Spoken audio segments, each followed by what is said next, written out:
The mock drafts are going crazy today. Everybody's putting out their final ones before the draft begins. I want to talk to you about yours. When did you do your final mock draft?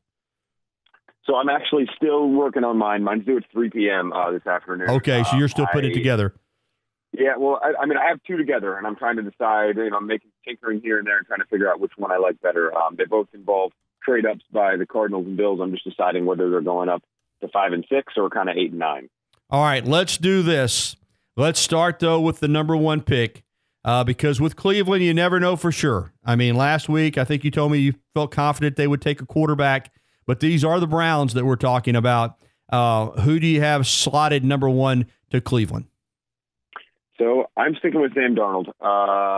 Last week, I think I said I was 55% on Josh Allen, but I don't want to move off my original pick. I think that today, all of the reports are that it's Josh Allen or Baker Mayfield, which makes me think even more it's Sam Darnold because that just seems like misinformation completely. So I'm going to Sam Darnold. I don't think there's any chance that they take Saquon Barkley. I bet all of my money on it. I think it's going to be either Allen or Darnold. So I went with Darnold.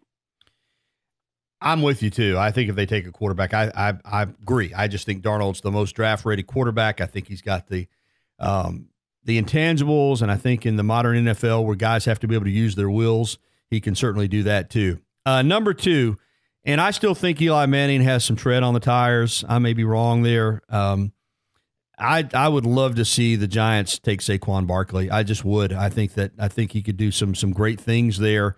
That's probably not going to happen, but who do you think the Giants will pick? No, I actually do think that's going to happen. I think it's Saquon all the way. I love it as a Redskins fan because, again, the smart pick as an organization would be to take the quarterback of the future. You're not going to be picking this high. Well, you're likely not going to be picking this high in the future. And if you are, you might not have your job anymore. So I would be taking a quarterback of the future. Eli, whether he has tread on the tire or not, doesn't have a whole lot left.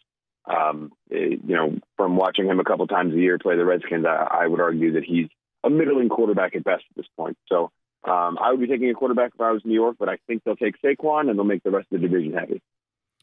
The Jets, another team that has had some serious draft bust. They signed Teddy Bridgewater. Of course, they got the veteran Josh McCown. They need a lot of help in a lot of different areas. But could they go quarterback, in your opinion? Yeah, I mean, they're going to go quarterback. That's why they traded up. McCagan just made a joke the other day about how do you know we're going to take a quarterback? And at first, people thought he was serious. So the whole room went silent, but everyone realized he was kidding. So it's either going to be Rosen or, if Darnold's there, I think he's automatically the pick. But, now that we have Darnold gone, it's going to be Mayfield or Rosen. I think that Rosen's dangerous because their offensive line isn't great, and he needs a sturdy line up front. So I think Mayfield can mask some other issues. They can move his platform. They can use some more RPO type things, which sort of mitigate your problems on the offensive line. So I would take Mayfield as a pick at 3. At number 4, and we take a look at the Browns again. I have read some talk that they still might try to trade out of that pick. What do you think the Browns are going to do at number 4? I don't think they're going to trade out. If anything, I think the Browns are going to be trading up in this draft. They've had 27 picks the last 2 drafts. That's over half of their roster. If they had kept them all, I think they cut a couple of the players. But you can't have a roster that's, all 22 and under players, 22 years old. So I don't think that they'll be trading back because that would be adding more young players to the roster where I think they need to be adding more blue chip players and maybe some veterans. So I think they'll stick and pick. I think Bradley Chubb will be the pick. I think he'll be great opposite Myles Garrett. Okay, I could see that for sure. The Broncos at 5, and I've been having a hard feel reading the different mocks and trying to follow this draft on what the Broncos are going to do. I mean, John Elway has been able to kind of keep it close to the vest. What do you think they're going to do? I think if they stay, it's going to be Quentin Nelson, but I think that might be a reason that they trade down. I know the Bills, from what I've heard, do not want to give up both first-round picks this year. So I think that the Bills may be looking to trade into, like I said, 8 or 9. But in this mock draft, I think that really the Broncos want to get out of there because they can take a guard later and be happy with who they get, let's say in the mid-teens. I think that that's what they're going to be targeting. So they might take a little bit less from either the Cardinals or the Bills because they feel like they can get a couple extra picks and also move back and get a guard. So I have the Bills moving up here and taking Josh Allen at number 5. Okay. And, of course, that means competition for A.J. McCarron, but McCarron does have the experience in his favor, and it may be, if that happens, that the Bills want to give Allen a year to get acclimated. Would you think that would be the case, that A.J. would be the starter in 2018 with Allen backing him up, if that is indeed the way it goes? Absolutely. That would be the plan. I think unless A.J. falls on his face, which I don't think he will. I think he's going to be solid. I think that they want him to start for at least a year. Let Josh Allen really get his feet under him, get his mechanics right, and just sort of learn what it is to be an NFL quarterback. I think A.J., again, as long as he performs, he's going to be the quarterback for 2018.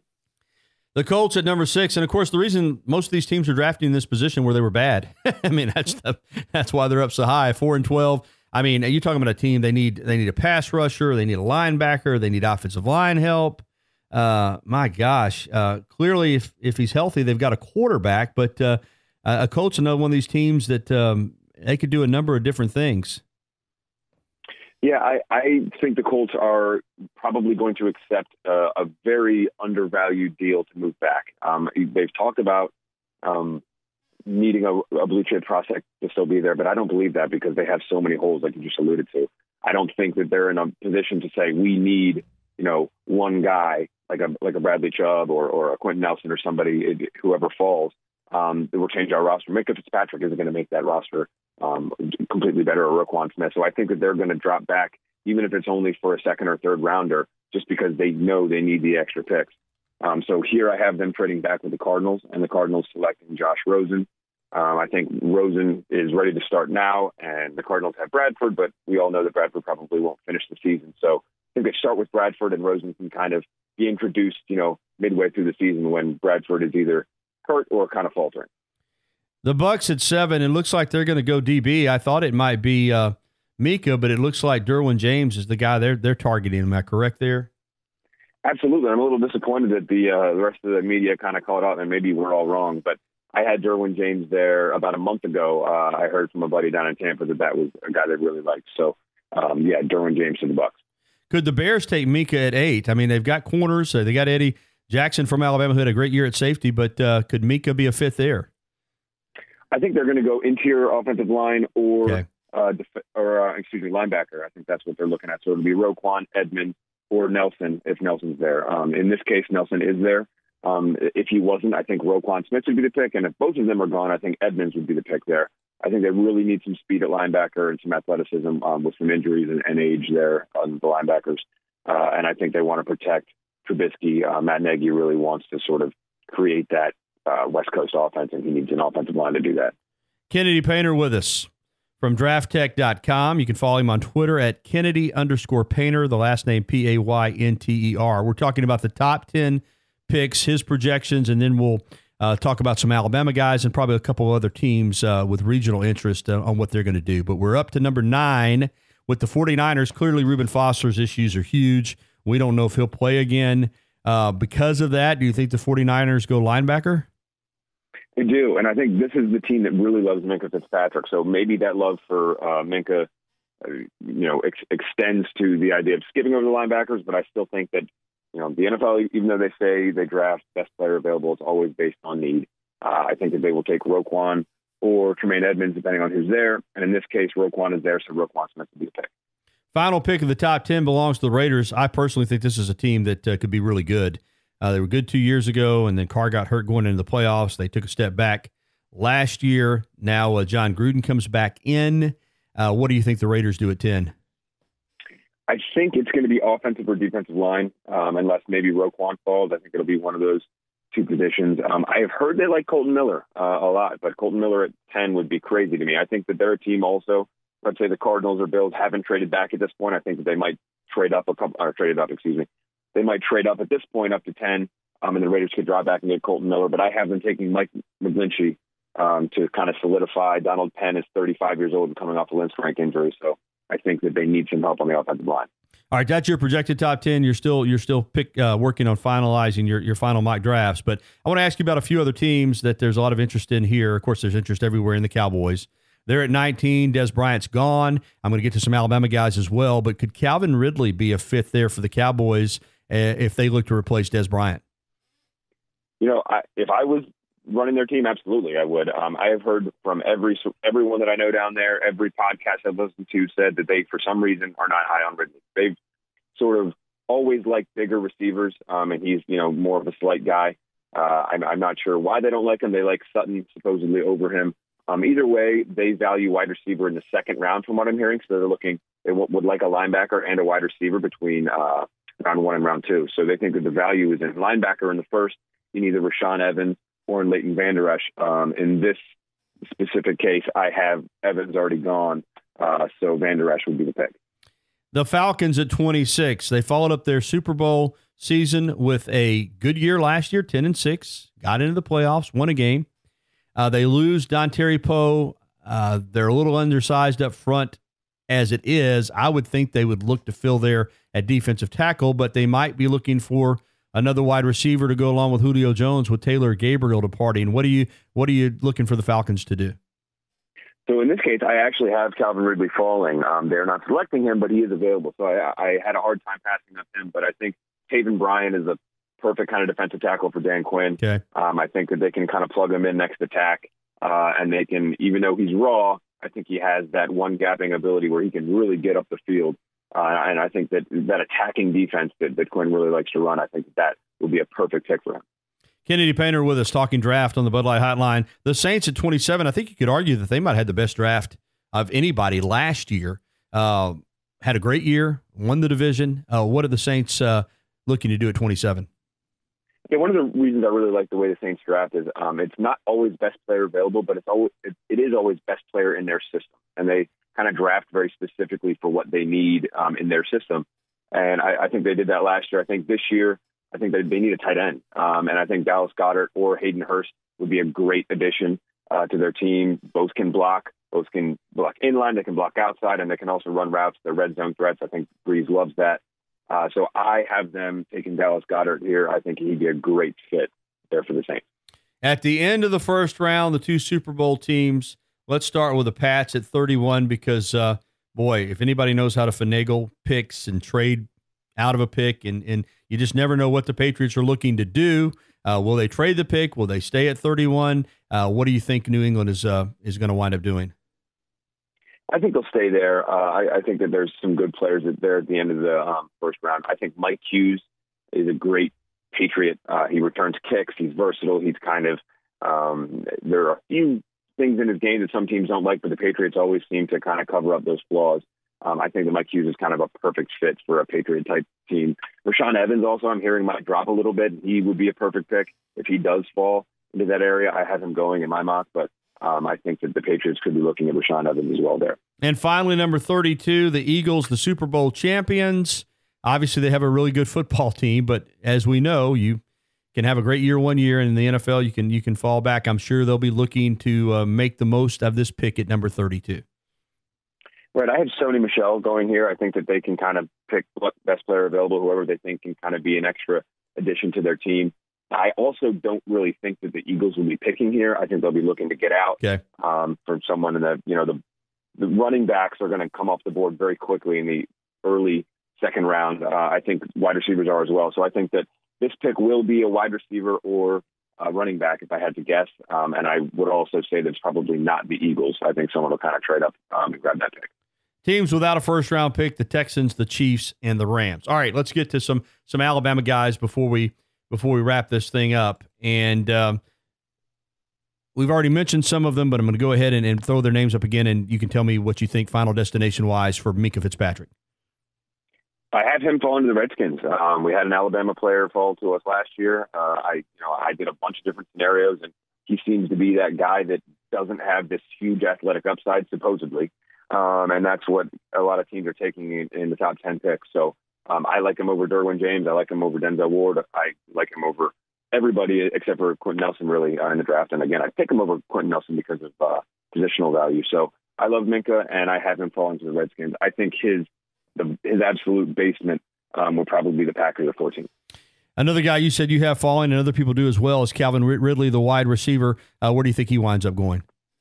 Calvin Ridley, I had to the Jaguars. I think that he's going to be, his basement somewhere in that late 20s. I think it depends on whether DJ Moore goes ahead of him. I think people are afraid of his frame a little bit. And I think you also need to be a team that has a quarterback that, has that anticipation, almost not an RPO style offense where you're really throwing to areas of the field. I think it needs to be a drop back quarterback type system. I think he fit with the Saints as well, but I had them taking the tight end in this draft. Rashaan Evans, the linebacker. Rashaan Evans, I had going the first Patriots pick at, where did I think, in 23. I think that he's a perfect fit there. He may drop. I've heard he may even drop out of the first round just because for some reason Alabama players tend to drop when come draft day. We see it with the defensive linemen and really any front seven players, we see them drop. So I think anywhere in the 20s, if not the top half of the second round. Daron Payne talked that he may fall to the second round as well. Where do you see Payne going?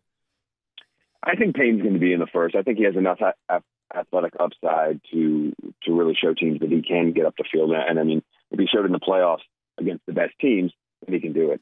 So I think I had him going to the Chargers at 17. I think he can go as high as the Redskins at 13. I think that he will probably go in the first. And if he's there for the Falcons have a needed defensive tackle. Dontari Poe's gone. I think that he'd be a fit there. So somewhere in that range of about 15 picks. And the safety, Ronnie Harrison.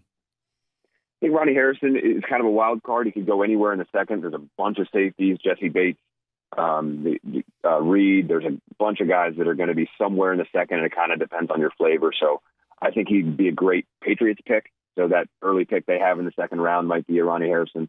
But regardless, I think that he will be picked in the second round. It just depends on kind of whether you're looking for a strong or free. Anthony Averett, interesting prospect, really speedy corner, undersized, but seems to have caught several teams' eye. What do you think of him?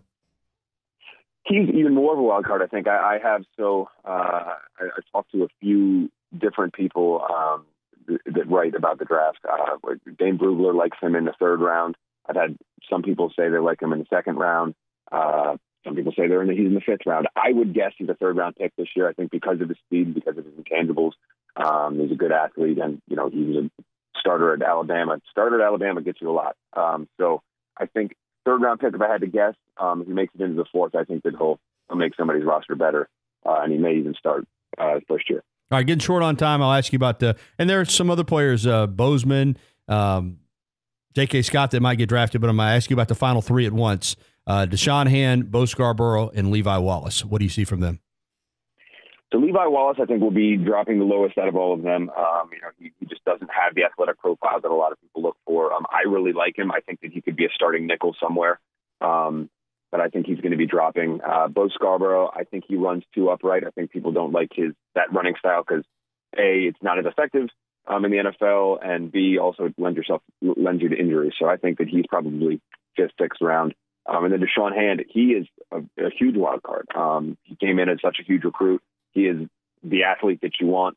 He just didn't produce at the level that you would expect from an athlete like that. So you have to ask yourself, is it because he's surrounded by other great players? Is it because of what he was asked to do at Alabama? I think that he is a third-round pick when all is said and done. Great stuff from Kennedy Paynter. It's drafttech.com. You can follow him on Twitter at Kennedy_Paynter, and he'll be getting a mock draft out later today. Thanks so much, my friend. All right, thank you.